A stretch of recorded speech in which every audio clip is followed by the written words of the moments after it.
ব্যবধান মাত্র ৩০ সেকেন্ড। ২ দফায় ভূমিকম্পে কেঁপে উঠেছে সিলেট সহ দেশের বিভিন্ন অঞ্চল। সোমবার ভোররাতে পরপর ২ দফায় ভূমিকম্পে কাঁপে দেশ।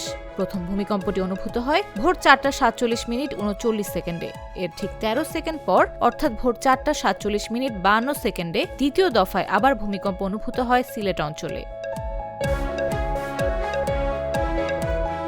সকালে বিষয়টি নিয়ে ফেসবুকে পোস্ট দেন কানাডার সাসকাচুয়ান বিশ্ববিদ্যালয়ের আবহাওয়া ও জলবায়ু গবেষক মোস্তফা কামাল পলাশ।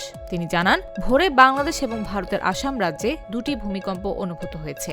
তার দেয়া তথ্য মতে প্রথম ভূমিকম্পটির মাত্রা ছিল ৫.২ এবং ৩০ সেকেন্ড পর দ্বিতীয় ভূমিকম্পটি ৫.৪ মাত্রায় সংঘটিত হয়।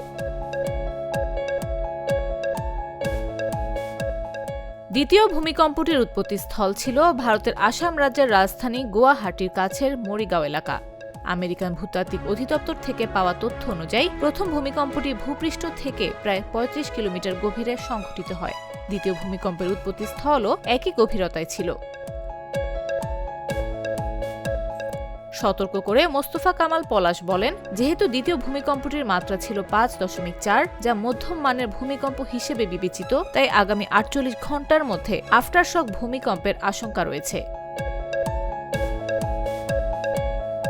এই আফটারশক বাংলাদেশের অভ্যন্তরে অথবা বাংলাদেশের উত্তর ও পূর্বাঞ্চলের কোনো ফল্ট লাইনে সংঘটিত হতে পারে বলে তিনি জানান।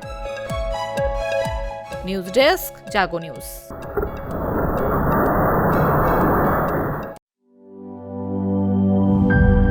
গ্লিটারের টুইন লেমন ও অ্যান্টিব্যাকটেরিয়াল ফর্মুলা বাসনকে চকচকে জীবাণুমুক্ত করে আমাদের দেয় গ্লিটার গ্যারান্টি।